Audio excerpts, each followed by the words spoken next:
So by now, you may have seen this new trending video about the new trophy wife and her story about how she married a monster. That's what she's calling it. So I believe her name on here on YouTube is Isis. I believe that's how she pronounces her name. But today, though, in this video, I want to actually talk about what really matters in marriage. What really matters in marriage is the substance of the marriage over the image of the marriage or what the marriage looks like, which has become a really big problem in today's society. And that's why a lot of men and women are finding themselves in a messy marriage, and they have to end up, letting the marriage go. Okay. So let's talk about the trophy wife stereotype that's out there. So there are pressures and expectations that I believe, this is what I truly believe, women put themselves under these type of pressures and expectations to become a trophy wife, without understanding fully what a trophy wife really is, and is it even necessary to be a trophy wife? Now, you see, the thing with the whole trophy wife concept is a woman who actually brings value into her marriage. A woman typically does not work. She's, for the most part, married to a man of means, which means that he's financially stable enough to provide for the whole family and allow the woman to stay at home and be a homemaker slash trophy wife, like they say, or a stay-at-home wife. It doesn't necessarily mean that this man has he makes all the money in the world. He just has the enough money to keep the woman from working out there in the workforce. Okay. That's pretty much like an overview of what a trophy wife is supposed to actually be. But she's not just staying at home doing nothing. She's an actual homemaker. And being a homemaker is a lot of work. So, that's what really a trophy wife, just in a nutshell, what a trophy wife is. But in today's society, I truly believe that a lot of women have put certain types of expectations on themselves and pressures on themselves of trying to get a provider male. And it's not just a provider male, a man that makes so much money that she can live this overinflated, lavish lifestyle for her to put it on, whatever social media platform she chooses and say, hey, look at me, I'm a trophy wife. I do this, I do that. I have this, I have that. So it's more so the actual image of, this financial affluence is what women are pushing themselves into these days. So that's a big problem. So with, this type of dynamic of, flaunting your husband's financial affluence, this type of dynamic is very unhealthy and it's very unbalanced, and it makes relationships begin to tank. Now, let me give you an example. There's this lady, another lady on YouTube here that goes by the name Shira7. Now, she has made it her life's goal or her life's mission to teach women how to get a man of means, a high value man. And if you listen to most of her videos, it's mainly doing it in a way that's very dubious, in a way that's very cunning. And she has made it her goal to just teach women that. And unfortunately, this lady, the new trophy wife that says she married a monster, was one of Shira7's students, I guess. And she learned Shira7's ways, and now she tried to apply it in her own life. And it seems to her, from what she's saying, that it worked for a minute until it didn't work at all, right? So now she is in a very high predicament that she doesn't know how to get herself out of. So these are the issues. When you are chasing financial affluence from a man, as a woman, you're chasing that. That tends to be the only thing that you are actually looking for. The man's character, the man's values, and all that thing goes out the window. You're not even thinking all that. He's got money. Let's go. He's the one that I want. Then you do everything you can to get that type of man. So do you see how a lot of relationships tend to tank when you only focus on the financial means of this man and how he can help you retire you into the home and help you live this lavish lifestyle, this soft girl type lifestyle and stuff like that. How healthy is that? It really isn't. Let's get to the next point. These, this idea of creating what looks like a perfect marriage. If perfect marriage image is what you're actually going for, then you, ladies, I'm talking to the ladies right now, ladies, you are in for a very rude awakening. And it's going to be so rude, it will slap you and hit you in the mouth. And you will have so many regrets and so much trauma because all you went for is this perfect image of a marriage. While there's no perfect marriage out there, but because you're chasing that image, you are going to mess yourself and your family up. So here's the thing, when you always just are focusing on the appearances and, you know, all these things can lead to like emotional neglect. You're going to be neglected emotionally, and you're going to neglect that man emotionally too, because you're chasing this perfect image of a marriage when there's no such thing. And all these unrealistic expectations that you're putting on yourself, miscommunication, all those things are going to start appearing because you're chasing after the wrong things. That's not what marriage is about.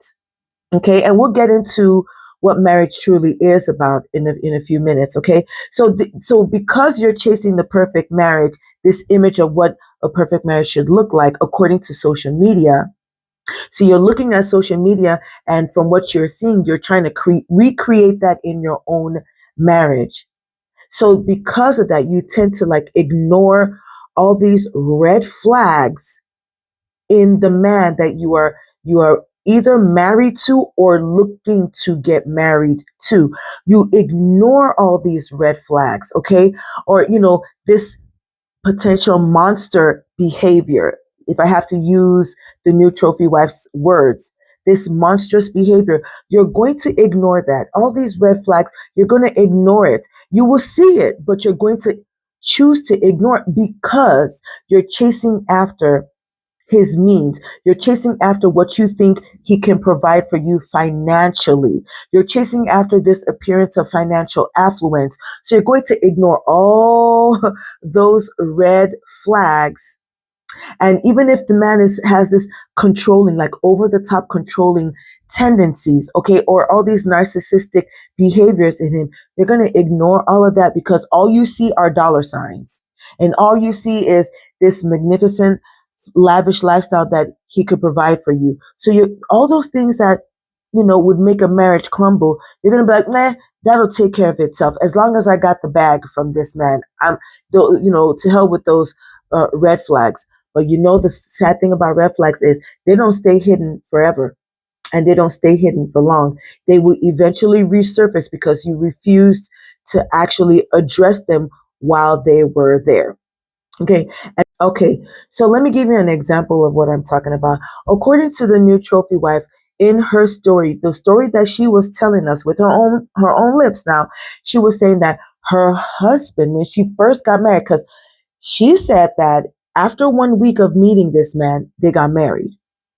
So in the beginning of their marriage, I think she said like 4 months into their marriage, he was already physically abusing her or essayed her in the beginning of their marriage. And she ignored that because he's a man of means and he was providing the type of lifestyle that she wanted to live. She wanted to be the trophy wife. So because he was able to give that to her initially, she ignored the fact that he essayed her in the beginning of their marriage and still stayed with him. Mind you, that she was a single mom when she married this man. She already had 2 boys coming into that marriage of her own that had, a totally different father. So because there was a certain type of lifestyle that she was looking for, totally ignored his essay behavior. He essayed her. And then the most recent one that made her come out and made her go viral now is she claims that he essayed her daughter. That's both of them. It's their child together. He essayed her daughter. There are many versions of this story. Even her husband's niece has come out and created a video saying that, she's not telling the truth in her video and stuff and stuff. But we're not going to get into that today. That's a story for another time, right? But the thing is, see how some women, because they're chasing this financial affluent lifestyle, they're willing to neglect these type of detrimental behaviors from a man if her story is actually true. But the thing is, when you are chasing something that is so superficial and something that is so fleeting, and you're not tracing what really makes a marriage work, then you are going to run into these type of situations and your marriage is going to fall apart. Because according to her, they are divorced, or at least they are getting the divorce proceedings have already started. You see what I'm saying? Ladies, you have to chase what really matters in marriage. And honestly, financial affluence does not matter. If that comes with the man that you're marrying, that's a bonus. But financial affluence does not matter. What matters is financial stability. Those are two different things. So you have to be careful, ladies, what it is that you are chasing after, and make sure it is of value and that it is of good substance and it makes sense and it's healthy for the relationship and for the kids that you actually do have. The next point that I want to make is, now, how do we build a healthy, balanced relationship in our marriages? Let me just say that you have to, first of all, ladies, vet. You have to take enough time to vet the man that you are with before you say, yes, I will marry you. There are so many different ways of vetting the personality of the man you're trying to marry, the character of the man you're trying to marry. Make sure that both of you focus on your goals. Both of you have to have, your individual goals. And when you come together to discuss your individual goals, they have to almost kind of match or be on the same wavelength. Okay? They have to actually mirror each other. What are your family goals? What are your interpersonal goals? Do you, both of you, have mutual respect for one another? Are both of you emotionally intelligent? And can both of you come together and create emotional intimacy? These are the things that you have to actually be looking for. And it takes time. This whole thing about, after 3 months, he hasn't proposed. Oh, he's not the one. No, no, no, no, no, no. Give it at least 2 years that you are judging his character. You have to judge his character, and he has to in turn judge your own character as well. Both of you have to come together and figure out, do our personalities even mesh? If we have opposite personalities, can they even come together and work? If the answer is no, then you know what, you have to walk away, because your health and your safety is very important. And if you throw your health and your safety away, well, then you have nobody else to blame but yourself. All in the name of what? Chasing financial affluence? Come on now, ladies. We can do better. We pride ourselves as women saying that we have this women's intuition. Well, a question I have for the new trophy wife: where was her intuition?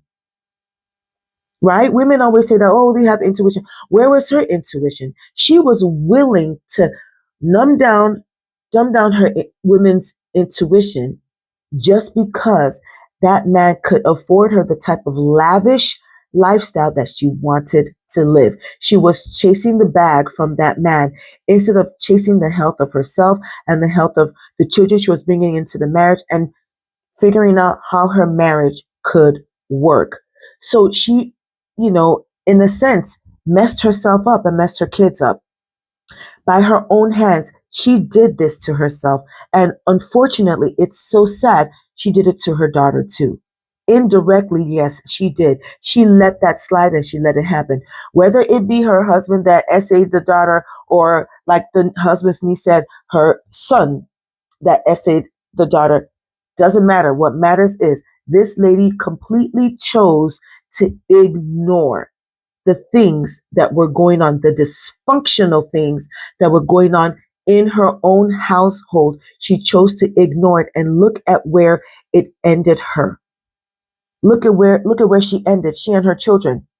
Now she's a divorced single mom all over again. And finally, women, you need to honestly really define what a successful marriage is. You need to define that. Okay. And it before you even talk about finances, you need to first of all talk about, can both of you come together and be satisfied with each other? Start with that. Can we come together and discuss, can we come together and set boundaries? Can we come together and support one another's growth? Because both of you are going to be growing and changing in your marriage. It's not just you that's going to change. It's not just the man that's going to change. Both of you are going to be changing. You cannot remain the same. You change from what you are into something better. That's what I mean by both of you have to grow together and support each other in the growth and change together. That's something that both of you have to do. And you've got to communicate. You've got to sit down, have many discussions, or sit down and have lengthy discussions. If you cannot sit down and have those long type of discussions, have those mini discussions here and there. But communication is key. You have to communicate your needs. You have to communicate how you feel. These are the things that will help the marriage grow successful and smoothly. You have to be able to find out what gives the marriage depth, what gives it substance. And it's not a lavish lifestyle. A lavish lifestyle is a bonus if you get that in a man, ladies. But it is not what makes the marriage thrive. No, it isn't. It isn't. It's your shared values. It's your shared goals. It's how both of you can mutually respect each other and work together. Both of you are compatible emotionally and intimately. These are the things that you have to focus on when you are vetting a man.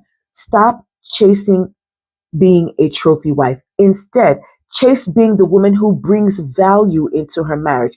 Chase being the woman who brings joy and depth into her marriage. That is exactly what you need to be chasing. Okay, so we have come to the end of this video. I would like for you all to please share your thoughts, ladies. Go on ahead in the comment section. Share your thoughts, what you think about this whole trophy wife concept, and, get into the comment section. Let me know if you've experienced this in any kind of way. I do have a lot of videos on my channel. You can go check them out on how to build a strong, healthy marriage relationship. Okay. Until next time, I'll see you in the next video. Bye.